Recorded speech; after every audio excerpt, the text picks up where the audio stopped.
Hi everyone, this video is about IELTS reading and the question type is choose the correct heading. Section 1 to 5 from the list of headings below. If you look at the list of heading, first one is using sign language on the snowy mountain. Second one is the workers and their families. Third one is development of inland Australia.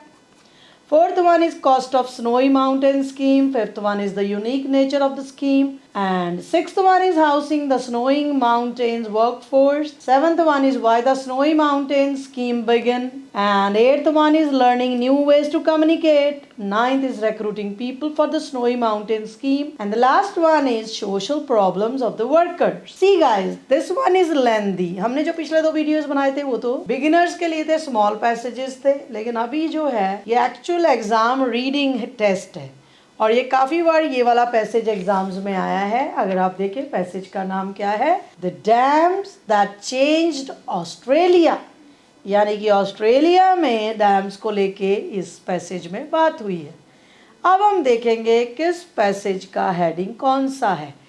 इसके दो veg हैं guys, या तो आप headings के through जाते हुए आप एक एक उसमें सेक्शन में जाएं, या फिर आप ऐसे कर सकते हैं कि पहले आप फर्स्ट सेक्शन का देखें क्या हेडिंग हो सकता है, फिर आप देखें सेकंड का क्या हो सकता है, फिर आप देखें थर्ड का क्या. पहले गाइस हम देखेंगे सेक्शन 1. हम जैसे कि हमेशा से कह रहे हैं कि जो हेडिंग्स होते हैं वो मोस्टली बिगनिंग और एंड में होते हैं पैसेज के, क्योंकि उससे क्लैरिटी हो जाती है कि what exactly is this passage about. Section 1 पढ़ते हैं हम. Inland Australia has had a problem with drought from the time of white settlement in 1788 until today, and this is why the Snowy Mountain scheme was conceived and founded. अब guys इसमें उसने बोला कि inland Australia में problem थी सूखे की. कब से? From the time of white settlement in 1788 until today. और यही रीजन है कि स्नोई माउंटेन स्कीम आई, ये फाउंड हुई के बारे में सोचा गया. Before the Snowy scheme a large proportion of the snow fields on Australia's highest mountains melted into Snowy River every year. Hence Snowy River water flowed ultimately into the sea, not toward the dry interior of the country where the people needed it so desperately. तो इसमें वो किसकी बात कर रहा है कि क्यों ये स्कीम शुरू हुई, फिर इसके क्या बेनिफिट हुआ या फिर नहीं हुआ, उसकी भी बात हो रही है. और अगर हम देखें तो यहाँ पे आगे चल के भी वो बात कर रहा है कि उसने इसकी बात की है. This was first recognized by Polish geologist. फिर उसने before federation 1901 Australia consisted of group of colonies, यहाँ पे बात कर रहा है. Despite this serious dispute the federal parliament pass the Snowy Mountain hydro electric power act just 2 years later on July 7. Means यहाँ किसकी बात हो रही है, ये स्नोई माउंटेन स्कीम की. फिर उसने स्कीम के बारे में आगे बताया. Scheme set out to harness water for electricity and to divert it back to the dry inland area for irrigation. और अगर हम एंड की बात करें तो उसने यहाँ बात की है. The first of these was Bottega Power Station, which was commissioned in 1954, and the last to be finished as Tumut Third. ये किस चीज़ की बात कर रहे थे यहाँ? Scheme set out, इसी की बात करके उसने बोला to do this, thousands of kilometers of tunnels had to be drilled through the mountains, 16 major dams, 7 hydroelectric power station built over a period of 19 years. और उनकी बात है ये कि फर्स्ट कौन सा था ये, और फिर लास्ट वन था ये. अब हम चलते हैं इनमें ढूंढने के हेडिंग कौन सा होगा फर्स्ट का. Using sign language on Snowy Mountain, no, sign language की इस में बात नहीं हुई guys. Workers and their families, not at all. Development of inland Australia, no. The cost of Snowy Mountain, देखिए स्नोई माउंटेन स्कीम की बात तो हुई, बट क्या कॉस्ट की बात हुई? No. The unique nature of the scheme, no.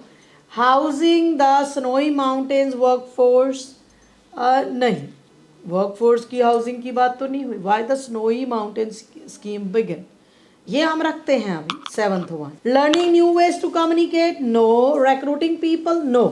पहले स्कीम तो आ जाए इन फ्रेम, फिर ही रिक्रूट होंगे लोग. फिर अगला है सोशल प्रॉब्लम होता है. वर्कर्स की सोशल प्रॉब्लम की तो बात ही नहीं हुई. दोबारा से हम पैसेज देखेंगे गाइस, अगर आपके सामने ही है ये. उसने बोला inland Australia has had a problem with drought, सूखे की प्रॉब्लम थी. तभी ये आई, फिर इसी की डिटेल चल रही है।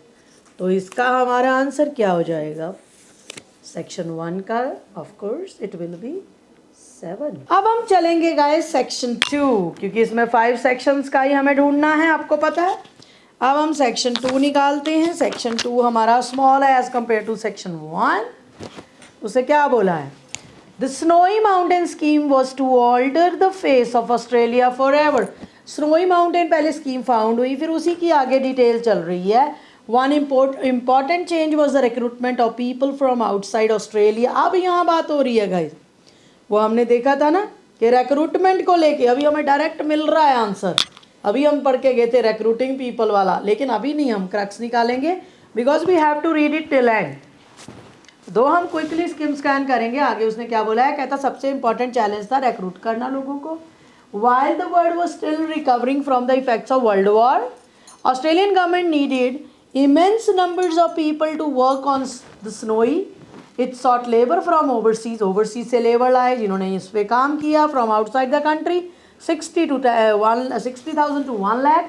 They came from 30 different countries guys. फिर आगे उसने countries बताई हैं, Italy, Yugoslavia, Germany, Budapest, Paris, Vienna. So there are so many. These European workers left countries which had fought against each other during war. तो ये लोग छोड़ के यहाँ. They found themselves in the country which was still defining itself. They were adventurous young men, some highly skilled, some not. They came to a place which offered both challenges and primitive conditions.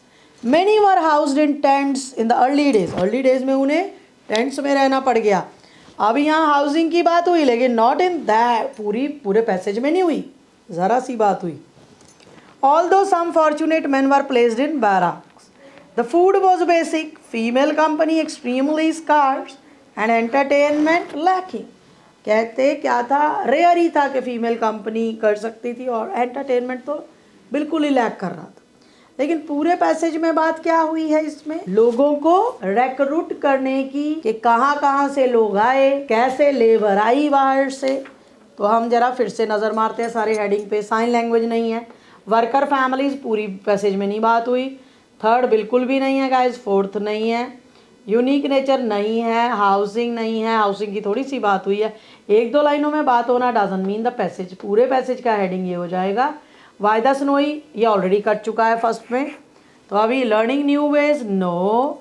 9th one is recruiting people for the Snowy, this one is the answer. तो हमारा second का answer हो गया 9। अब हम चलते हैं guys quickly on third passage. चलिए let's move to third 2 pages में है, क्विकली पढ़ेंगे हम।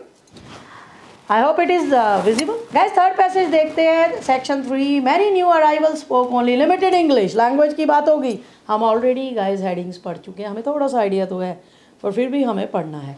वर ऑफर्ड इंग्लिश क्लासेस गाइस, उनको इंग्लिश क्लासेस दे दी काम के बाद। The man needed primarily to understand safety instruction. बंदों को तो देखो क्या सीखना था कि सेफ्टी इंस्ट्रक्शंस पता चले उन्हें जो इंग्लिश में है, क्योंकि वो कई कंट्रीज से आए थे गाइस। इटली हमने पढ़ा है, Budapest, Paris, European countries. Safety lectures were conducted in English and other language. In fact, a great deal of communication underground was by sign language. Guys, क्या हुआ? कहते कम्युनिकेट करते थे वो लोग साइन लैंग्वेज से, जहाँ कंडीशंस नॉइजी थी, आवाज़ नहीं सुनती थी, इशारे। The signs were peculiar to the business at hand. For instance, a thumb placed near the mouth meant water. अगर किसी ने मुंह के पास रखा अंगूठा तो मीन्स उसे पानी चाहिए। But did not indicate whether the water was needed on the drill the man was using और फॉर अ ड्रिंक। गैस ये कन्फ्यूजन हो जाती थी, पानी तो चाहिए लेकिन क्या उसे ड्रिल के लिए चाहिए, द मैन वॉज यूजिंग, और ड्रिंक के लिए। The constant reference to the man who worked on the Snowy is appropriate because few women worked on the scheme and those who were employed usually held office jobs. Women, however, were active in the community and the members of the country women's association gave English lessons.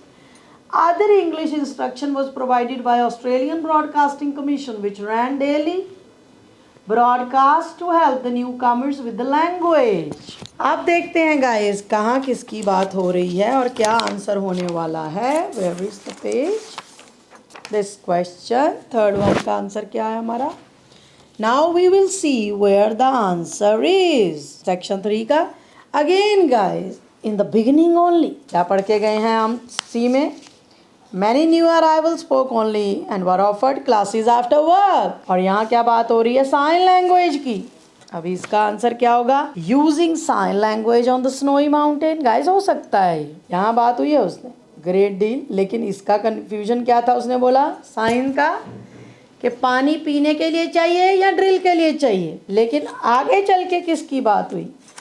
Languages में. इसमें क्या बात हुई यहाँ पे? Women were active in community and member of the country. Other जो instruction, जो English instruction provide की जाती थी ये. तो यहाँ पे हो गया learning new ways to communicate. Guys this is the answer. अब आप लोग कहेंगे 8th आंसर क्यों है और आंसर ये वाला क्यों नहीं है जो है फर्स्ट वन? फर्स्ट आंसर इसलिए नहीं है गाइस, साइन लैंग्वेज अकेले के बात नहीं हुई. उससे यहाँ बोला है कि उन्हें लिमिटेड इंग्लिश आती थी तो उन्हें क्लासेस दी जाती थी ताकि वो इंस्ट्रक्शन करे. पहले वो कह रहे थे कि थोड़ी सी तो ऐसे होती थी, पर इसका ड्रॉबैक भी बता दिया था साइंस का कि उसका प्रॉब्लम क्या है जब वो ये करते हैं. ओके, तो हमारा आंसर आपको क्लियर हो गया है कि इसका आंसर हमारा 3rd का क्या है? That's 8th, learning new ways to communicate, क्योंकि लर्न कर रहे थे. एंड में भी ये क्लियर हो रहा है. Next one is section 4. These circumstances could have caused great social trouble, but there were relatively few serious problems. The men worked long and hard, and many saved their money with a view to settling in Australia or it. Guys, चलते हैं हम section 4 में. उसने बोला these circumstances could have caused great social trouble, but there were relatively few serious problems. कहता काफ़ी हो सकती थी लेकिन थोड़ी थी. The men worked long and hard, and many saved their money with a view to settling in Australia or returning home. At a reunion in 1999, अब आगे उसने कहा at a reunion, many were seen happy to remember the hardship of those days, but it was all seen through a glow of achievement. This satisfaction was felt not only by men who worked directly on the project, but by women, many of whom had been wives and mothers during the scheme, and indicated that they had felt very much part of it. Children of these couples went to school in Happy Jack, a town notable for having the highest school in Australia, the highest birth rate. In one memorable year, there were 30 babies born to the 80 families in Happy Jack. Older children went to school in Coma, the nearest major town. तो यहाँ guys circumstances की बात हो रही है, कैसे reunion में बताया कैसे कैसे उन लोगों ने प्रॉब्लम फेस की, यहाँ हार्डशिप कौन सी सही, कैसा रहा विमेन का एक्सपीरियंस, बच्चों का एक्सपीरियंस. तो अब इसका हेडिंग देखने के लिए हम जाते हैं कि आखिर एग्जैक्टली क्या था. यहाँ बच्चे, वाइफ, फैमिली सबकी बात हुई है. तो अब हम जाएंगे इधर. साइन लैंग्वेज ऑलरेडी कट गया, ठीक है. वर्कर एंड फैमिली हो सकता है. डेवलपमेंट ऑफ इनलैंड की बात नहीं है, कॉस्ट की बात नहीं है, यूनिक नेचर की बात नहीं है, हाउसिंग की नहीं है. लर्निंग न्यू वेज ऑलरेडी निकल गया है, रिक्रूटिंग ऑलरेडी निकल गया है. सोशल प्रॉब्लम कह सकते थे सोशल प्रॉब्लम, लेकिन यहाँ पे सोशल प्रॉब्लम्स अकेली की बात नहीं हुई. उसने ये बोला फ्यूअर प्रॉब्लम्स थी रादर, ठीक है. Man worked long and hard, many saved their money, settle हो गए, क्या अचीवमेंट हुई, all seen through a glow of achievement. तो हम यहाँ पे प्रॉब्लम्स की बात नहीं कर सकते. तो इसका आंसर हो जाएगा guys second, simply the workers and their families, कैसे कैसे उनकी फैमिली सर्वाइव की. 4th का आंसर हो गया. अब रह गया हमारा गाइस ओनली 5th वन.